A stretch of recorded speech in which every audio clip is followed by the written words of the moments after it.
Good morning everyone. दोस्तों आज है जनवरी 1 2021 और हम लोग शुरुआत करने वाले हैं नए साल की एक नई एनालिसिस के साथ। आप सभी को प्रेप आईएएस की तरफ से, हमारी पूरी टीम की तरफ से हैप्पी न्यू ईयर, नए साल की शुभकामनाएं।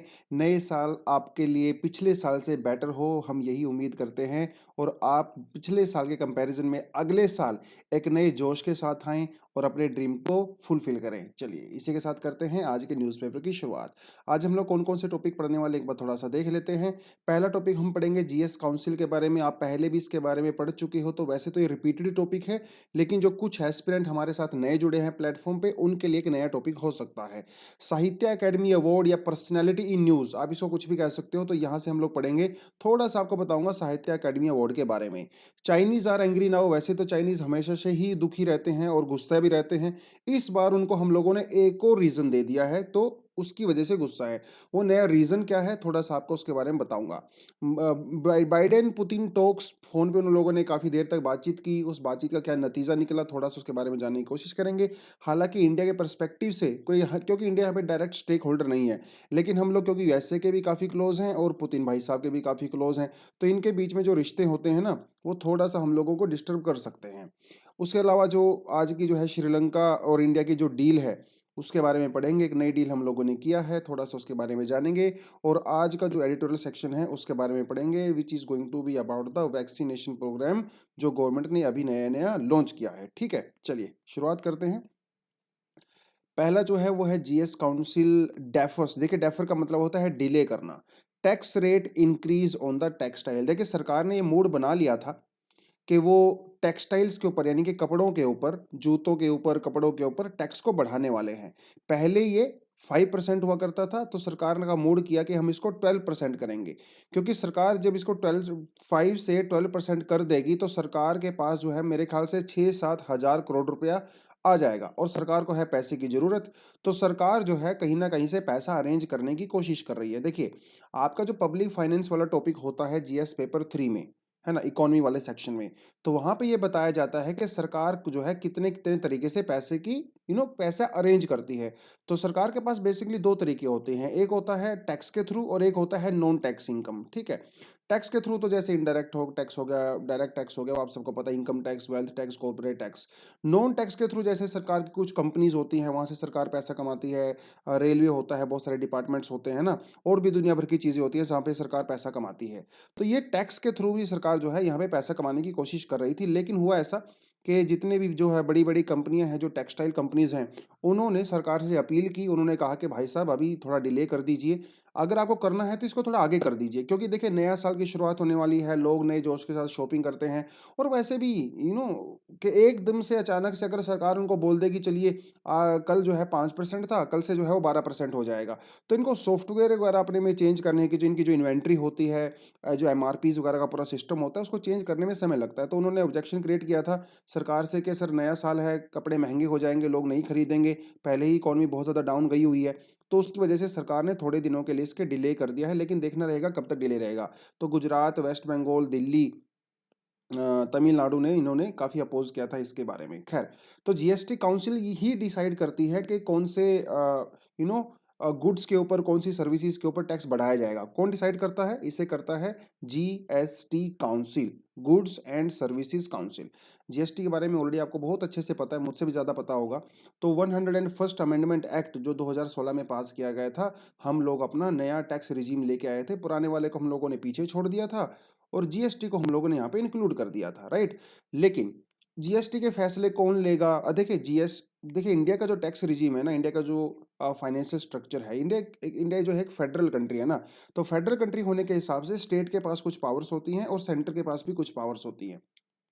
ठीक है, तो स्टेट और सेंटर जो है वो फाइनेंशियल पावर्स को ज़्यादातर शेयर करते हैं। हालांकि ज़्यादा पावर सेंटर के पास होती है, लेकिन यस, स्टेट के पास भी काफ़ी पावर होती है। लेकिन जब जीएसटी को इंट्रोड्यूस किया गया, तो स्टेट्स ने अपनी बहुत सारी फाइनेंशियल पावर को सरेंडर कर दिया था सेंटर को।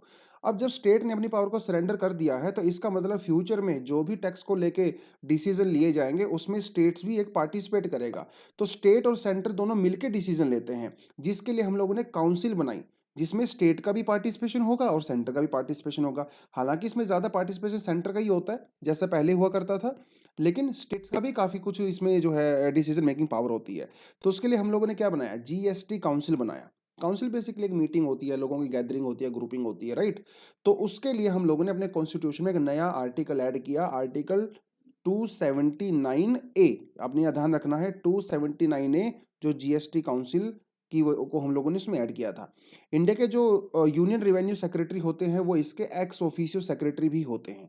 तो जो रेवेन्यू सेक्रेटरी होते हैं वही जीएसटी के सेक्रेटरी भी होते हैं। अभी ये जीएसटी काउंसिल के अंदर कौन कौन होता है, एक तो यूनियन जो फाइनेंस मिनिस्टर होते हैं हमारे, वो तो इसके चेयरपर्सन होते ही हैं। उसके अलावा जो union minister of state in charge होते हैं वो ऑफ रिवेन्यू, वो भी और फाइनेंस, वो भी इसके मेंबर होते हैं। Minister in charge of the finance और द टैक्सेशन और any other minister nominated by each state. Her state जो है वो किसी ना किसी को वहाँ पे नॉमिनेट करता है जो स्टेट्स को रिप्रेजेंट करता है, ठीक है।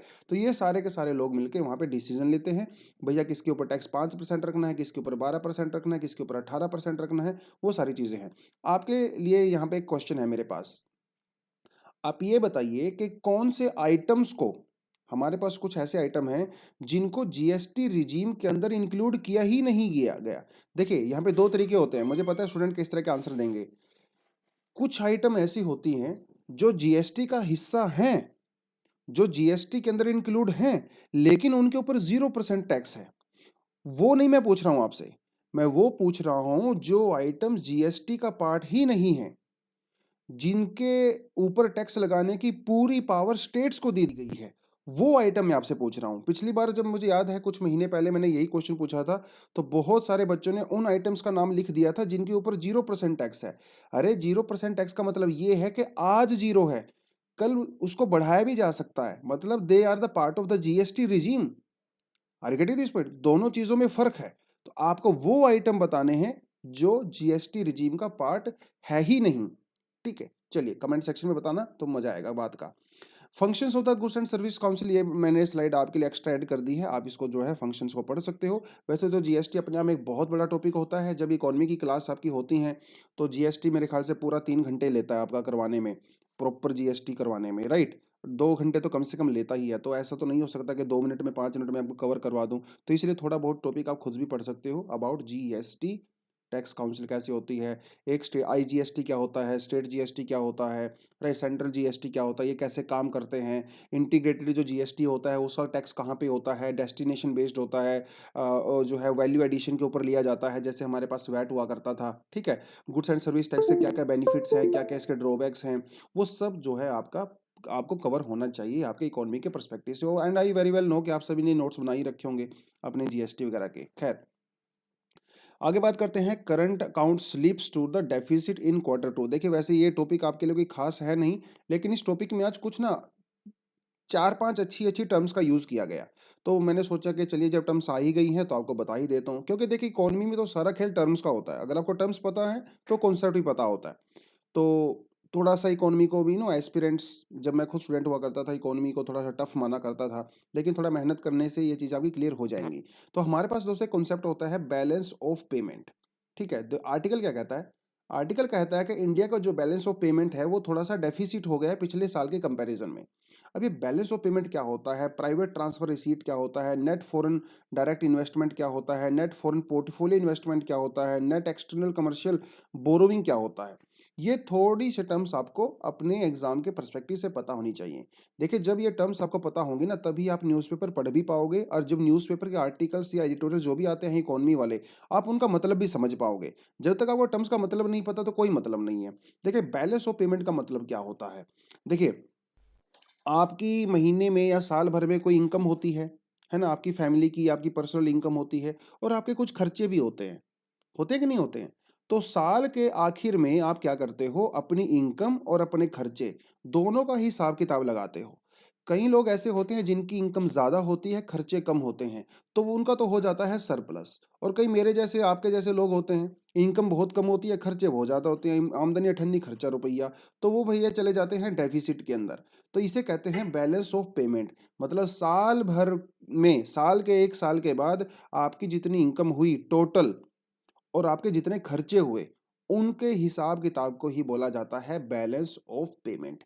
कभी कभी ये सरप्लस भी हो सकता है और कभी कभी ये डेफिसिट भी हो सकता है। अनफॉर्चुनेटली इंडिया के केस में ये डेफिसिट ही होता है हमेशा, क्योंकि इंडिया इंपोर्ट ज़्यादा करता है ना, हमारे खर्चे ज़्यादा होते हैं, हमारी इनकम कम है क्योंकि हम लोग एक्सपोर्ट कम करते हैं। तो बैलेंस ऑफ पेमेंट वही है कि जो इंडिया जो है दूसरी कंट्रीज़ के साथ अपनी जो भी ट्रांजैक्शंस करती है, इंटरनेशनल पेमेंट करती है, that is called your balance of payment. तो balance of payment also known as the balance of international payment, क्योंकि हम यहाँ पे डोमेस्टिक नहीं, इंडिया का जो दूसरी कंट्रीज़ के साथ जो लेन देन होता है ना, उसकी बात करते हैं।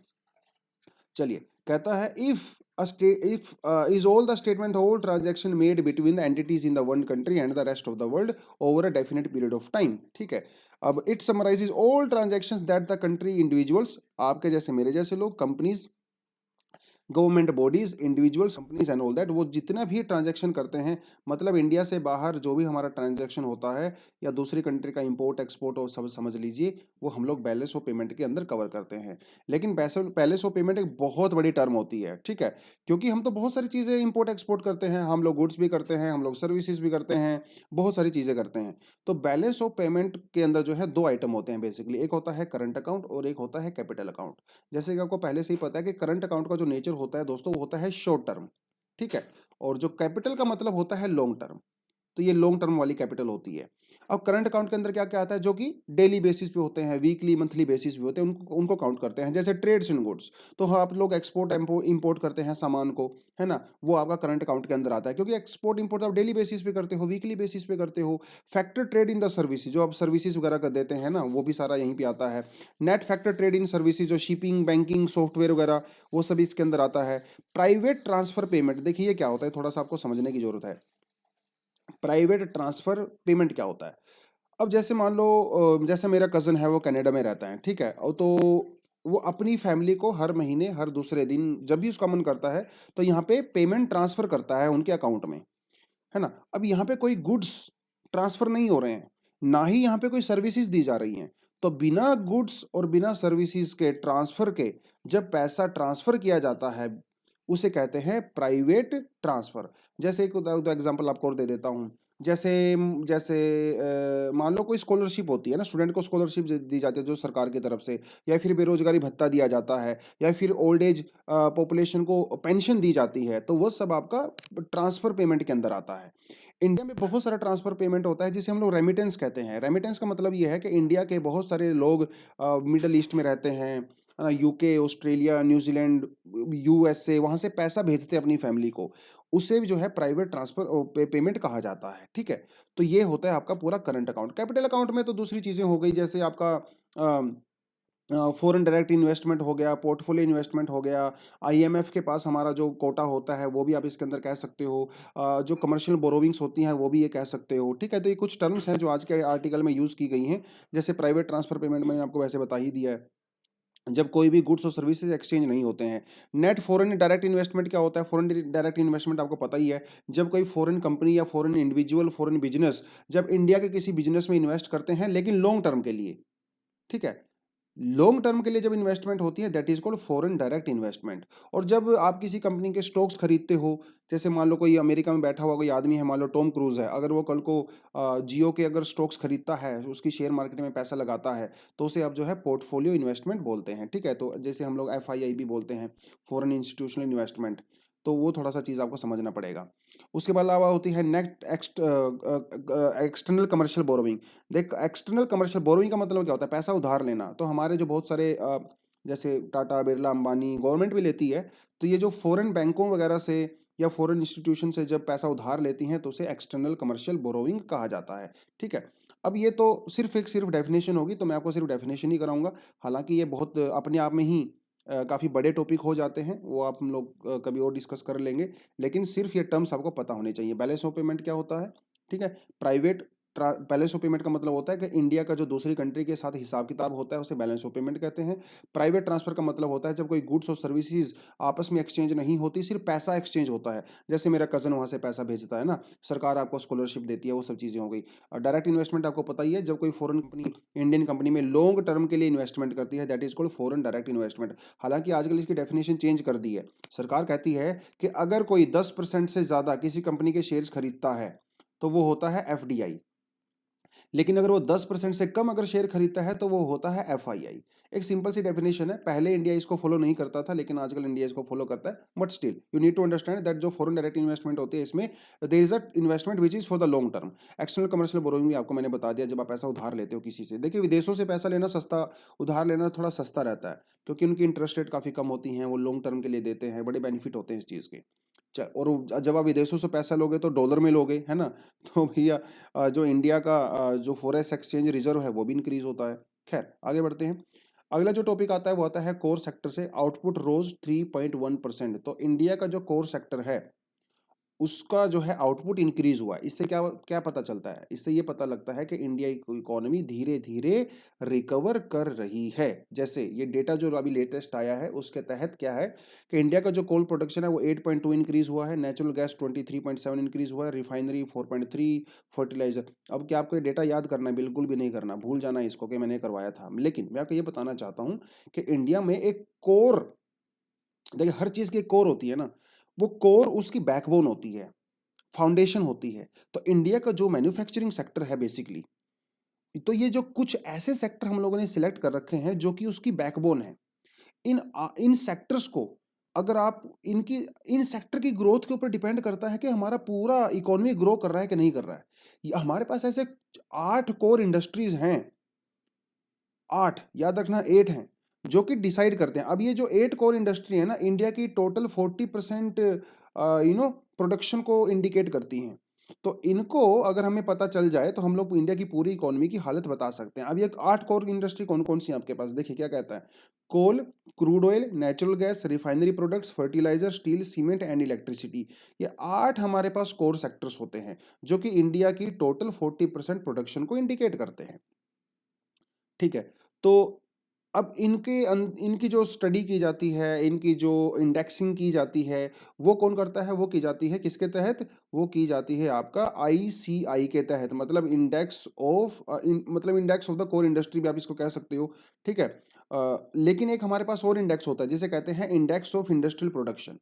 इसे कौन कैलकुलेट करता है? सीएसओ इसको कैलकुलेट करता है, हर महीने इसको कैलकुलेट किया जाता है। ठीक है, और हमारे पास जो आईएसआई होता है, आईसीआई होता है बेसिकली, इसे कौन कैलकुलेट करता है? इसे कैलकुलेट करता है office of economic adviser, department of promotion of industry and trade, ministry of commerce and industry. तो बस ये आपको याद रख लेना है कि कौन से इंडेक्स को कौन कैलकुलेट करता है। आईएसआई जो है वो पहले कैलकुलेट होता है, उसके 1 महीने के बाद आपका इंडस्ट्रियल प्रोडक्शन होता है। चलिए, लेकिन ये जो 8 कोर इंडस्ट्री हैं, आपने इन पे रट्टा कैसे मारना है? इन पे रट्टा आपने मारना है इनकी वेटेज के हिसाब से। सबसे ज्यादा जो वेटेज दी गई है वो कोल को दी गई है, उसके बाद इलेक्ट्रिसिटी को। ठीक है, उसके अलावा जो आपको दी गई है वो है आपका क्रूड ऑयल, फिर आपका आता है सीमेंट, फिर आपका आता है नेचुरल गैस, फिर आपका आता है स्टील, और उसके बाद आपका आता है रिफाइनरी प्रोडक्ट्स, और फिर आपका आता है फर्टिलाइजर। आप इस तरीके से याद कीजिए, ठीक है, रादर रैंडमली याद करने के इस तरीके से याद कर सकते हो। एग्जाम में इस तरह से पूछे जाने के चांसेस ज़्यादा होते हैं rather than the random numbers. ठीक है, तो बस थोड़ा सा यही था।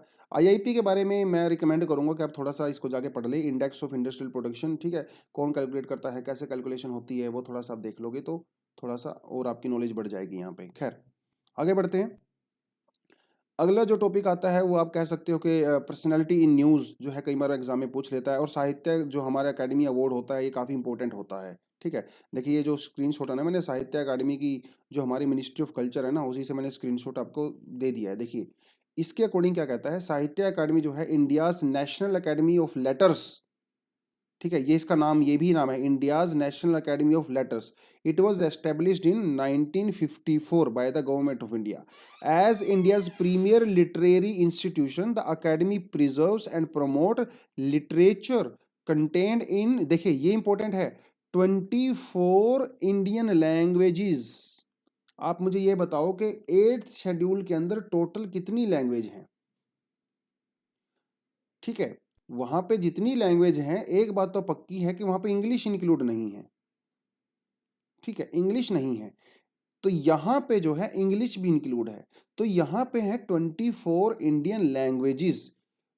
ठीक है, and recognised by it through the awards, fellowship, grants, publication, literary programmes, workshop, exhibition, उन सबको ये दिया जाता है। और इस बार का जो साहित्य अकादमी अवार्ड मिला है वो किनको मिला है? वो मिला है नमिता गोखले जी को। ठीक है, नमिता गोखले जी एक बहुत ही रिनाउंड राइटर हैं इंडिया में, नैनीताल से बिलोंग करती हैं और बहुत कुछ लिखती हैं, वीमेन इश्यूज़ पे लिखती हैं, नेचर पे लिखती हैं। ज़्यादातर इनकी जो राइटिंग है वो ब्रिटिश को लेके भी लिखी गई है इन्होंने, है ना? ब्रिटिश राज के बारे में लिखी है।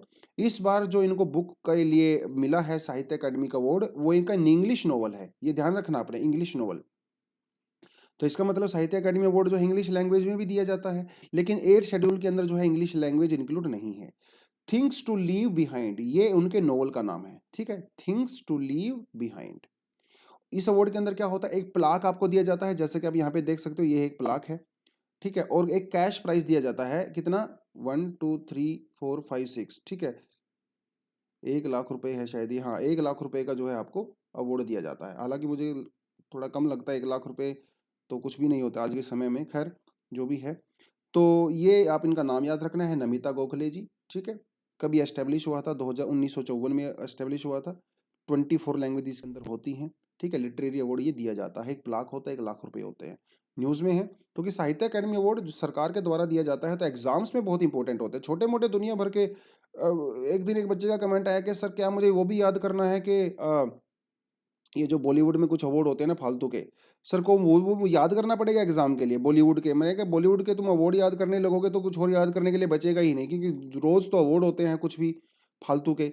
तो ये, लेकिन इस तरह के जो अवार्ड होते हैं ना, जो गवर्नमेंट ऑफ इंडिया देती है, ये आपके लिए इंपॉर्टेंट। जैसे नेशनल अवार्ड मिलता है जब सिनेमा में, नेशनल अवार्ड आपके लिए इंपॉर्टेंट होते हैं। दादा साहब फाल्के अवार्ड, वो भी एक इंपॉर्टेंट होता है एग्जाम के परस्पेक्टिव से। साहित्य अकादमी अवार्ड जो है दिए जाते हैं, वो इंपॉर्टेंट होते हैं, ठीक है, गवर्नमेंट वाले।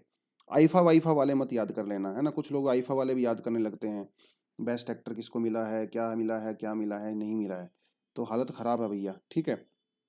खैर, तो vaccines, boosters and the some hard talk, ये है आज का एडिटोरियल सेक्शन।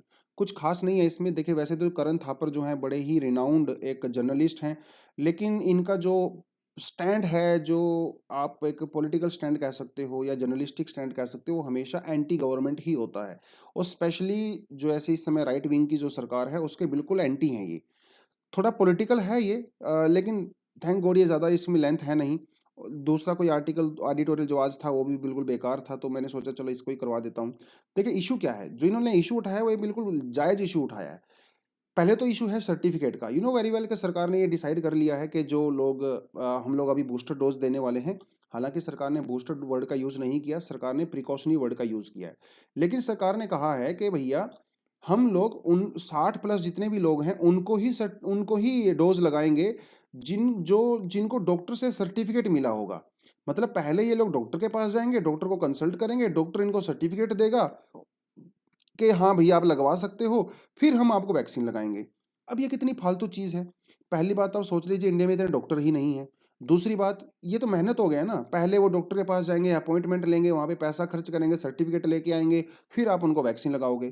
तो जब सरकार के इस डिसीजन को क्रिटिसाइज किया गया तो सरकार ने अपने डिसीजन को वापस ले लिया, क्योंकि इंडिया में फर्जी सर्टिफिकेट तो भैया आप जितने मर्जी बनवा लो। अब ये फर्जी सर्टिफिकेट वाला मुद्दा भी उठाया गया। भैया जब कोवैक्सीन के आप वैक्सीन के सर्टिफिकेट नकली बनवा सकते हो, तो ये वाला नकली बनवाने में क्या जा रहा है ना? दुनिया फिर रही है नकली बनाने के लिए। तो जब सरकार को इस बात का पता चला तो सरकार थोड़ा बैकफुट पे आ गई, उसने अपने डिसीजन को वापस ले लिया। तो सरकार ने कहा कि चलो सर्टिफिकेट मत दो, लेकिन डॉक्टर की एडवाइस लेके आओ। अब ये भी बड़ा ट्रिकी है, कैसे पता चलेगा कि कौन डॉक्टर की एडवाइस लेके आया है, कौन डॉक्टर की एडवाइस नहीं लेके आया है? और डॉक्टर की जो एडवाइस लेके आया है, डॉक्टर ने उसको क्या एडवाइस दी है, ये आप कैसे पता करोगे? है ना? कोई अब डॉक्टर सर्टिफिकेट तो लिख के देगा नहीं। तो ये थोड़ी-सी प्रॉब्लम है यहाँ पे सर्टिफिकेट वाले इश्यू में, कि फर्जी सर्टिफिकेट होते हैं, एडवाइस कोई श्योर नहीं है। और ये थोड़ी-सी चीज़ें यहाँ पे हैं। Comorbidity were not the condition for those over 60 years. अब आप एक चीज़ को देखिए, जब सरकार ने नॉर्मल डोज़ लगाई थी, है ना? पहली डोज़ और दूसरी डोज़, उस समय सरकार ने कोई भी कोमॉर्बिडिटी वाला क्लॉज़ यहाँ पे नहीं लगाया था। कोमॉर्बिडिटी का मतलब होता है जब किसी को एक से ज़्यादा बीमारियाँ होती हैं, है ना? तो 60 प्लस जो लोग होते हैं ज़्यादातर उनको एक से ज़्यादा डिसीज़ होते हैं, तो वो कोमॉर्बिडिटी होता है। जब भैया पहले 2 डोज़ में आपने कोमॉर्बिडिटी की कंडीशन नहीं रखी, तो बूस्टर डोज़ में क्यों रख रहे हो? ऐसा क्या खास है बूस्टर डोज में कि यहाँ पे कोमोर्बिडिटी आपने क्लॉज ऐड कर दिया है? तो सरकार जो है कि जैसे जब ये सवाल पूछे गए तो सरकार ने कोई भी आंसर नहीं दिया, और सरकार से लोग आंसर मांग रहे हैं कि भैया क्या कर रहे हो आप लोग? खैर, सरकार थोड़ा बैकफुट पे है यहाँ पे। कोवैक्सीन की क्लीयरेंस को लेके भी यहाँ पे बड़ा मुद्दा है। हमारे एक प्रोफेसर गगनदीप कांग हैं, जिनको इंडिया का सबसे बड़ा जो है वैक्सीन एक्सपर्ट माना जाता है। WHO के लिए अंदर भी काम करते हैं, और इंडिया में बहुत काम किया है। तो इन्होंने इंडिया की जो कोवैक्सीन है उसके ऊपर काफ़ी सवाल उठाए हैं, क्योंकि जब इंडिया की कोवैक्सीन का जब फेज़ 1 और ट्रायल फेज़ 2 चल रहा था, तब सरकार ने इसको क्लियरेंस दे दिया था।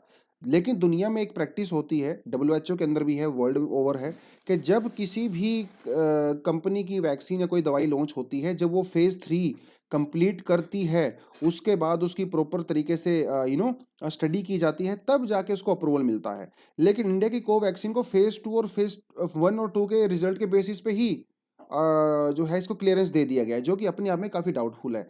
तो प्रोफेसर गगनदीप कांग ने कहा है कि मेरा कुछ भी हो जाए, लेकिन मैं कोवैक्सीन नहीं लगवाऊंगा।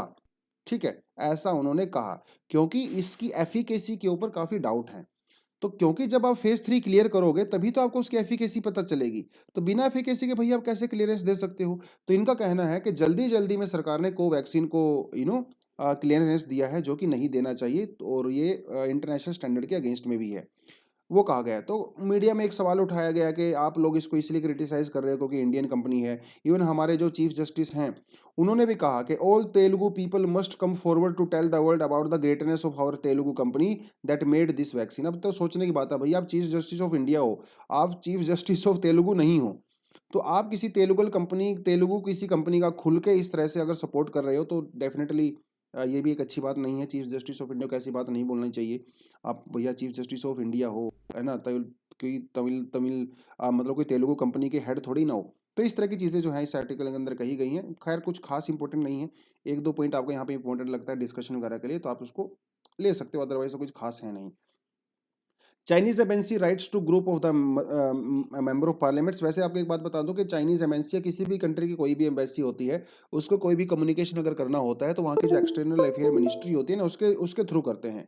तो ये एम्बेसीज वगैरह वहाँ के लोकल पॉलिटिशियंस को कभी भी पर्सनल लेटर नहीं लिखते। लेकिन चाइना वाले तो भैया चाइना वाले हैं, उन्होंने लिख डाला। अब क्यों लिखा वो आपको मैं बता देता हूँ। देखिए, एक तिब्बत वाला तो आपको सबको पता ही है। जब 1950s की बात है, जब तिब्बत को चाइना ने अनेक्स कर लिया, उस समय दलाई लामा जी, 1959 का ये फोटो है, अ, वो इंडिया में आ गए थे। कहाँ से आए थे? वो आए थे तवांग के थ्रू, है ना। अगर आपको अरुणाचल प्रदेश का थोड़ा पता है तो यहाँ पे है तवांग, ठीक है। तवांग जो है इंडिया में सबसे बड़ी बुद्धिस्ट मोनेस्ट्री भी है, तो उसके थ्रू वो इंडिया में आए थे।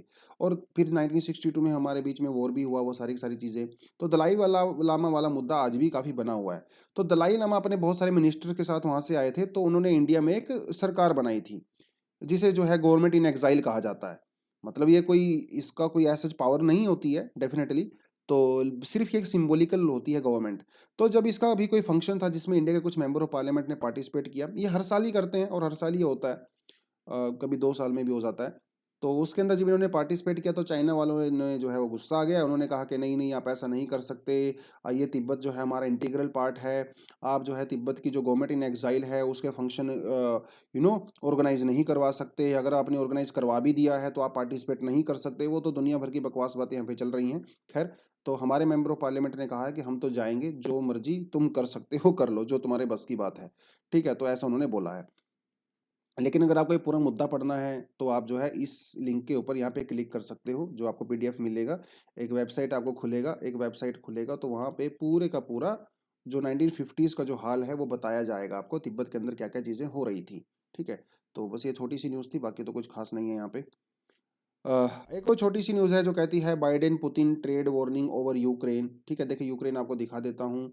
ये रहा जो है आपका यूक्रेन, ये ऊपर की तरफ, ये है इधर रशिया, ये है इधर क्रीमिया। ठीक है, तो 2014 में क्रीमिया के ऊपर रशिया ने अटैक कर दिया था और इसको अनेक्स कर लिया था, जिसकी वजह से यूरोपियन कंट्री ने, अमेरिका ने रशिया के ऊपर बहुत सारे इकोनॉमिक सैंक्शंस लगा रखे हैं। भैया ज़बरदस्ती किसी और की ज़मीन पे कब्जा करेगा तो सैंक्शंस तो लगाएंगे ही ना।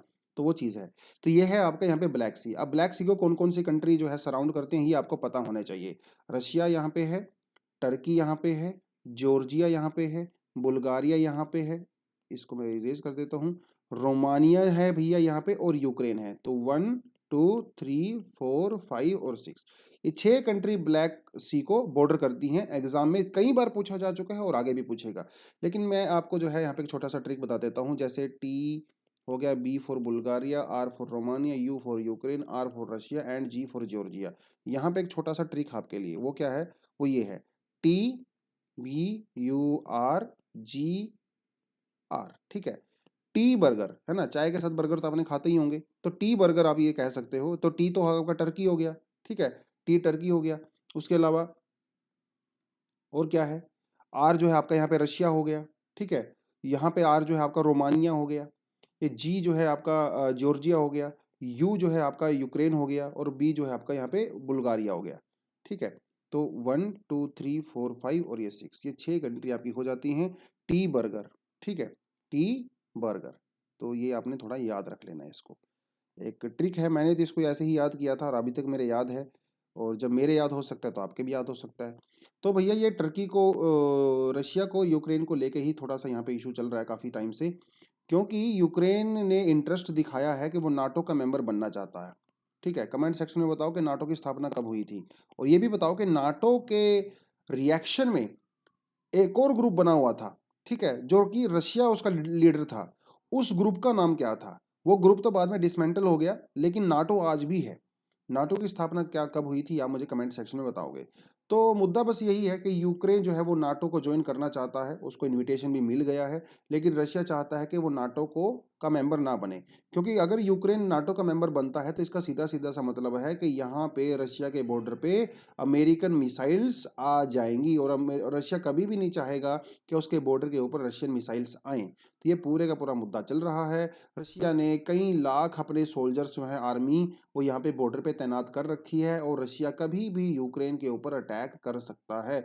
उसको लेके ही पूरे यूरोप के अंदर, अमेरिका के अंदर हलचल मची हुई है। और वो लोग लगातार मिस्टर पुतिन से बात कर रहे हैं। लेकिन पुतिन का दिमाग अपना ही है भाई, वो किसी की सुनता उनता नहीं है ना, अपने ही मूड में रहता है।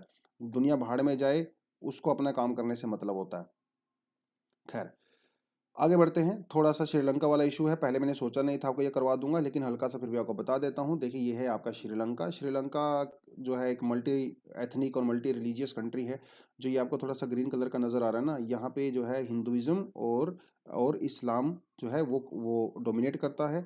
जो आपका सेंटर में जो येलो आपको नज़र आ रहा है, यहाँ पे जो है बुद्धिज़्म है। और इवन जो आपका ये बाहर ऑरेंज नज़र आ रहा है, यहाँ पे भी बुद्धिस्ट लोग हैं, ठीक है। तो ये तो आपको ये समझ में आना चाहिए। उसके अलावा जो लाइट ग्रीन कलर आपको नजर आ रहा है, यहाँ पे कौन लोग रहते हैं, यहाँ पे रहते हैं तमिल पॉपुलेशन, ठीक है, तमिल पॉपुलेशन, श्रीलंकन तमिल रहते हैं। और ये जो बीच में डार्क ग्रीन आपको नजर आ रहा है, यहाँ पे कौन रहते हैं, यहाँ पे रहते हैं इंडियन तमिल्स, ठीक है। जो कि ब्रिटिश टाइम में यहाँ पे आए थे। जब ब्रिटिश लोग आए थे तो उन्होंने यहाँ पे टी प्लांटेशन इंट्रोड्यूस किया था। तो वो लोग साउथ इंडिया से, स्पेशली तमिलनाडु से बहुत सारे लोगों को यहाँ पे काम करने के लिए लेके आए थे। और बाद में लोग यहीं पे सेटल हो गए, तो आज भी यहीं पे रहते हैं। तो श्रीलंका का बेसिकली ये जो बीच वाला एरिया होता है, थोड़ा सा पहाड़ी एरिया है। और यहाँ पे टी प्लांटेशन की जाती है बड़े पैमाने पे। वहाँ पे तमिल लोग रहते हैं। और बाकी ये जो नॉर्थ और नॉर्थ ईस्ट वाला जो रीजन है, यहाँ पे जो तमिल रहते हैं वो बहुत हिस्ट्री से, मतलब हजारों साल से रहते हैं। वो बहुत पुराने वाले हैं। और ये वाले जो है नए वाले हैं। और ये जो येलो वाले हैं, ऑरेंज वाले हैं, ये है सिनेलीज लोग, ठीक है। जो कि वहाँ की इंडिजिनस पॉपुलेशन आप कह सकते हो, सिनेली। तो सिनेलीज के बीच में, तमिल्स के बीच में लगातार पंगा चलता रहता है। और यहाँ पे एक जगह है, देखिए, ये देख सकते हो आप यहाँ पे, ठीक है, त्रिनकोमली, एक छोटा सा पोर्ट एरिया है।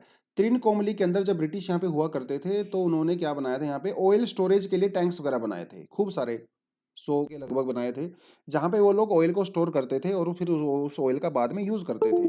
अब यहाँ पे जो है इंडियन कंपनी है, एल आई ओ सी जिसको बोलते हैं, ठीक है, उसको यहाँ पे इन ऑयल टैंक्स को मैनेज करने के लिए लीज मिला हुआ था। तो उस लीज को अभी बाद में रिन्यू कर दिया गया है अगले 50 साल के लिए, ठीक है। वही इसलिए थोड़ा सा न्यूज़ में था। तो यहाँ के जो ऑयल टैंकर्स हैं, अभी इंडिया की कंपनी को बेसिकली, एक्चुअली यहाँ पे 100 हैं, उन 100 में से 50 साल की उनको लीज मिल गई है। लंका आईओसी हमारी ये कंपनी है। उसमें से जो 24 टैंक्स हैं, उनको वहाँ की जो सीरोन पेट्रोलियम कॉरपोरेशन है वो उसको हेड करेगी। बाकी जो बचे हुए 61 हैं, वो उसका जो है 51% शेयर जो है वो इंडिया के पास रहेगा। तो इतने ज़्यादा डिटेलिंग हमें एग्जाम में कोई पूछता नहीं है। बस आपको ये पता होना चाहिए कि ये जो सिटी है, आपसे एग्जाम में वो पूछेगा, which of the following this Trincomalee city was recently in news, है ना, it lies in which country. इस तरह का सिंपल सा क्वेश्चन आपसे एग्जाम में पूछ सकता है। हल्का सा आपको पता होना चाहिए। So that was all about Sri Lanka. लेकिन ओवरऑल अगर आप मतलब देखें तो आज एग्जाम के पर्सपेक्टिव से ये बहुत सॉलिड आर्टिकल मुझे ऐसे लगे नहीं। लेकिन ठीक है, जो भी थे हमारे पास, जितना उसमें से हो सकता था मैंने आपको थोड़ा निकाल के बताने की कोशिश की है। एंड आई होप आपको ठीक ठाक लगा होगा। और इसी के साथ मैं आज की न्यूज़पेपर के एनालिसिस यहाँ पे ख़त्म करता हूँ।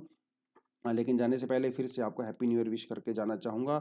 एक पॉजिटिव एटीट्यूड के साथ नए साल की शुरुआत करें, ज़्यादा मेहनत करें, फालतू लोगों से दूर रहें, डाइवर्जन से दूर रहें, जितना हो सके अपने गोल के ऊपर फोकस करें। मंजिल दूर नहीं है, बस प्रोवाइडेड कि आप उसके लिए ऑनेस्ट होने चाहिए। चलिए, आज के लिए इतना ही। Thank you very much, all the best, जय हिंद एंड हैप्पी न्यू ईयर।